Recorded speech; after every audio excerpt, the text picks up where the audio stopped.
Hello everyone, today we're working on a 2005 Buick Lesabre. The problem we have with this one is the headlights. High beams, they don't want to lock in. When you pull the switch, it's just going back without clicking. It's not clicking into the high beams. And sometimes it'll work, sometimes it don't. It's kind of intermittent. So what we're going to do is we're going to replace the dimmer switch, and the dimmer switch doesn't come with just a dimmer switch, it's this whole assembly. And what we're going to do, and the thing is with this switch, you should hear it click every time. You should have a positive click. That indicates that you're getting switched inside on that switch. It's moving from high beam to low beam on the switch. But what we're going to do is we're going to take apart the dash and steering column, and we'll show you how to change that out. First thing you want to do when you start on this is unhook the battery. The battery in this car is underneath the back seat, and in order to get at it, just reach under the front of that seat, and there's a couple of hooks there. But basically just grab a hold of it, pull up, and that'll release it. And that's where your battery is, right there in the middle. So start with unhook the battery. Okay, we got the battery unhooked. Next thing we're going to do is we have to take this cover off here over top of that steering column to be able to get to that switch and replace that. And in order to do that, we've got to take out parts of this dash, this piece here by the instrument panel. Before we do that, we'll start over here where the light switch is at. There's a couple of catches, and you'll grab that and pull them back. They're just basically spring-loaded catches on those. So you got to overcome that spring to get them off. And then over here on the other side where the air conditioner's at, you open up the glove box and there's two screws. There's one right here that I've removed, and there's another one right here. Those screws have to come out. And we got the same spring clips over here, and you're going to want to turn the ignition switch on, get that shifter out of the way, and we can get that piece out of the way. Okay, once that piece is out of the way, we can start over here on the dash. Tilt your wheel down as far as it'll go, and basically you got catches in there. Start pulling these out, and there's one screw right over here that you'll have to take out. That's the only screw in that panel. And then basically we pull that panel out, and we'll set that out of the way. Once that's set out of the way, and there's also a switch over here for your gauges to let you switch back and forth in your gauges. You're going to want to unhook that, and we're going to do that, get this light switch out of the way, and we'll get back with you. Okay, the next thing we have to get at is the harness, and we're right above the brake and foot pedal there, the accelerator pedal, and there's two screws. There's one right here where where my thumb's at, and there's another one over here on this side that we take out, and that one is right here. Okay, take out those two, and you can pull down. Oh, there's also a little Christmas tree right here too. You can pop that on out, and we got a plug-in over here we have to unhook for this little courtesy light, and we get that out of the way, and that'll give us access to basically all the wiring at the bottom of that wiring harness there, or steering column, where that wiring harness has to go.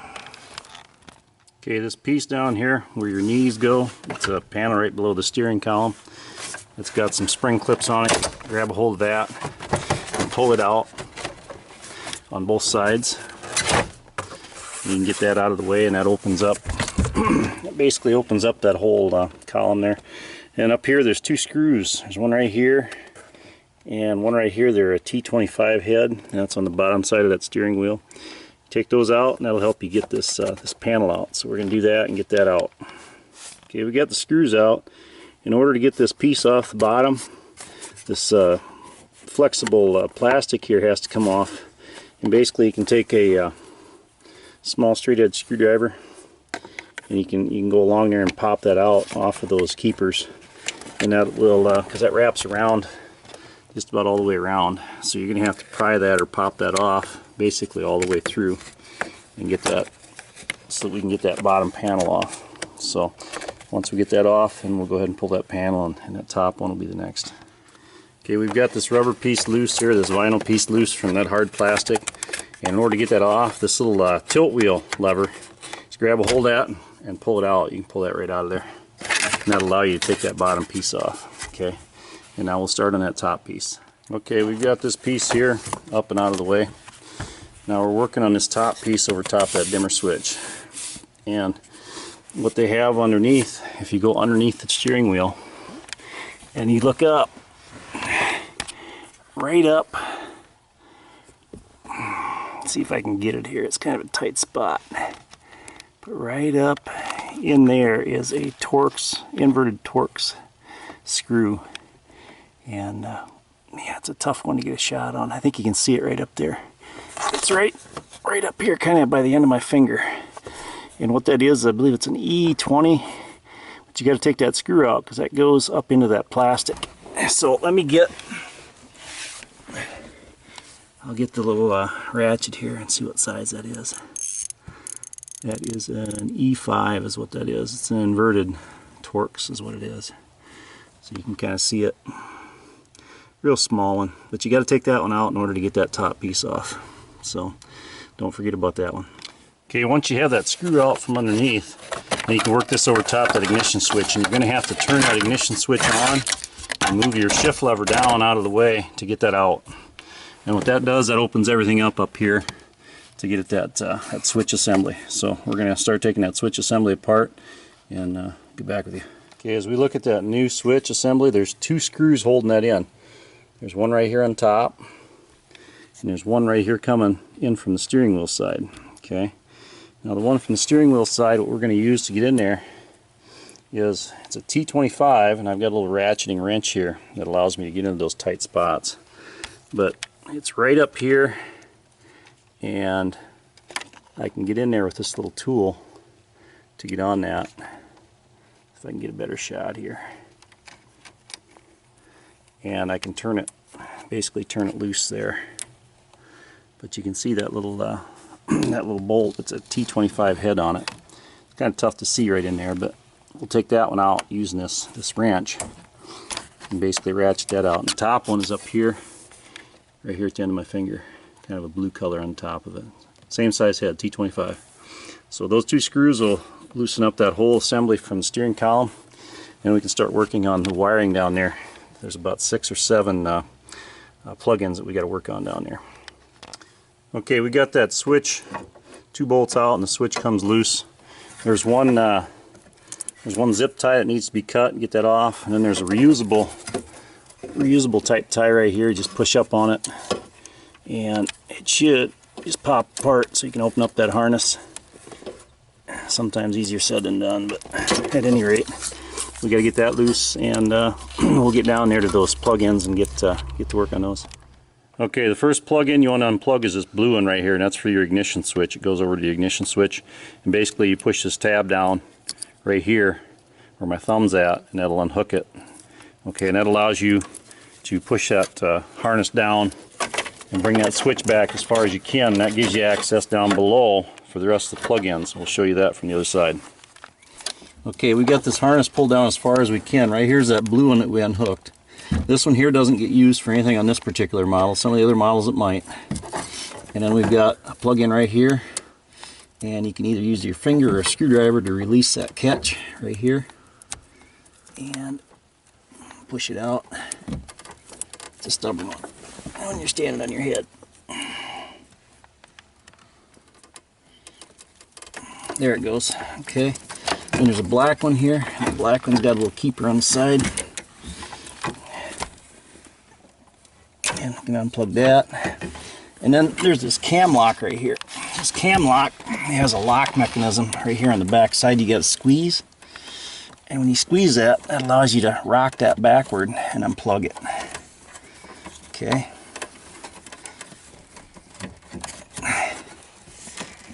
Oh, come on.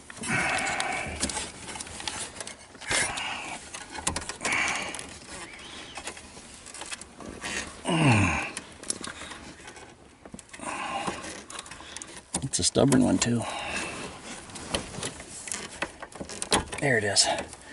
Okay, that's unplugged, and then there's a little keeper, a slide in there that you got to get off. And then way up inside here, I'll grab the camera here, see if we can see it. But right up, see that little black wire kind of beside this yellow thing? That wire right there has to be unplugged as well, and that's kind of on the right side of that steering column. Okay, and that's the last wire up there that we have to unplug. That goes over top of that steering column and hooks into that harness. And it hooks into that harness right right here. So that wire is kind of a long one, but like I said, it kind of goes up that steering column. You can see it up there. So we're going to get that unhooked, and there you can see it better right there, kind of in the middle of the picture. We'll get them unhooked, and then we'll start putting a new one in. Okay, this cam lock fitting that we took off, it's on a slide back there. And basically you slide it off, release it, and that kind of gets it out of the way. And then what I use to take off that hookup up above is the 90-degree O-ring pick. And what I do is push on the, I got it unhooked now because I had two hands to unhook it. It's hard to do running a camera and running the O-ring pick, but what you got to do is push in on that and push back, and it pops right off. And then on top of that steering column, there are two little keepers that help hold that wire. They must want that wire to stay put. So you can go up there with your fingers on top of that column and just slide them out of that. There's two little rubber keepers that keep that wire in place. There's one on each side of the top of that column. And once you get them out of them keepers up there, then you can pull that down with the harness, and then we'll be ready to pull that whole thing out. So it kind of gives you some idea what's up there. Okay, we've got the old harness out, and we've got the new switch and harness in.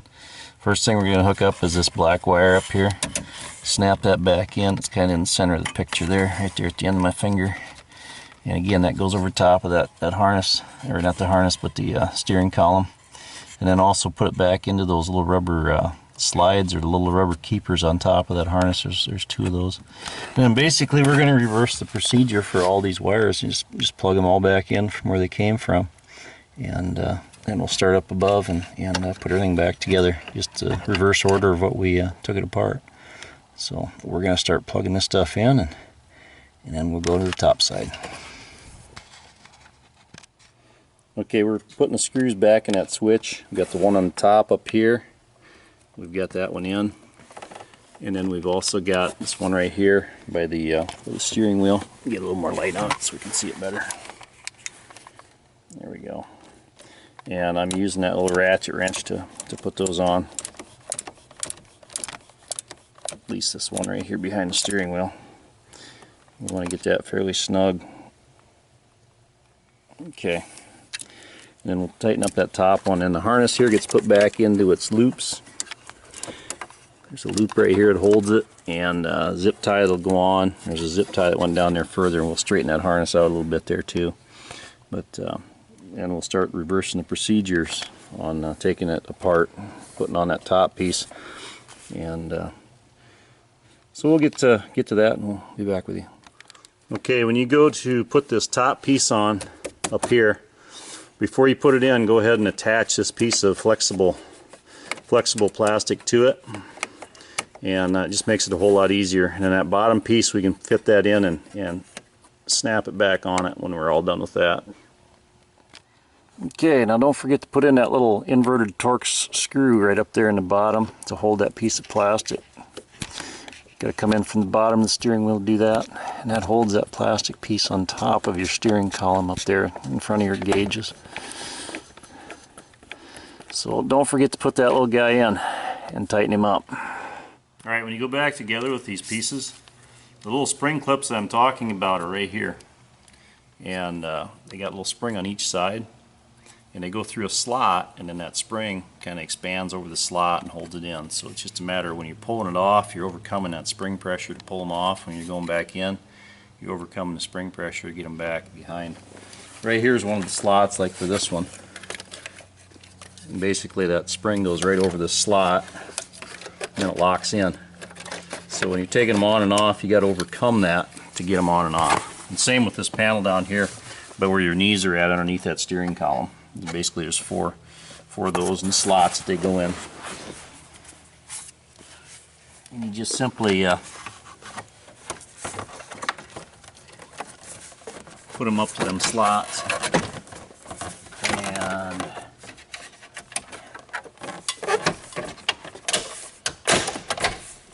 that's it. Just snaps on. So gives you some idea how those go. Alright, on this dash piece, when we pulled it out, it's got these little springs right here that hold into the slots. And right here is one of these slots right here. Right here is one that pulled off right down here. It should look just like this, but what happened is instead of releasing right here where it should, it pulled off the plastic. You got to get those out without breaking them. What I use is a vice grip, and I'll use like a 90-degree O-ring pick and come up from behind and push on the bottom side of that spring and pull it out. You got to get this here to collapse enough and get it up over the lip of that. You don't want to rip out that plastic hole, or else you won't be able to keep that dash piece in good. So that's how we get them out. And I got 2 or 3 of them here I got to pull out, but that's about the best way I found to get them out. And when you're done with that, you can put them right back on where they go.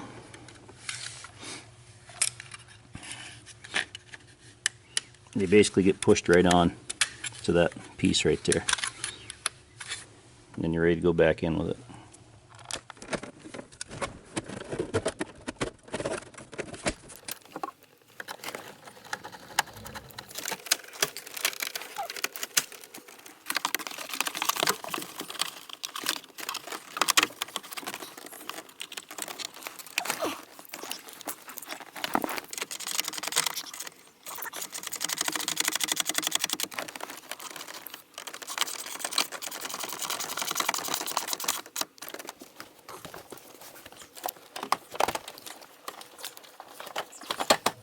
Alright, we've got the old switch out, new switch is in. This old switch, if you pull it hard, it'll switch, but not every time. There's a lot of times you take it back, you got to pull it really hard and make it switch. But definitely a defective switch. Get that problem solved, and check the lights out, and they're working as they should. Clicking back and forth. So got this problem resolved. Thanks for watching the video, and have a great day. Thank you for watching my YouTube video. Please check out my other videos on my YouTube page. And I want to introduce you to Amsoil's full line of synthetic lubricants. We have the most complete line of synthetics for your automotive and light truck needs, as well as heavy equipment and semis. Full line of synthetics, been around since 1972. And you can check those out at www.donsoil.com. Also, we have a page for looking up fluid capacities, and that one is fluidcapacity.com. And you can go in there and you can get all your fluid capacities of your vehicle. You can print off a list so that you've got all the capacities of your cooling system, your transmission, your engine, all those. And have a great day.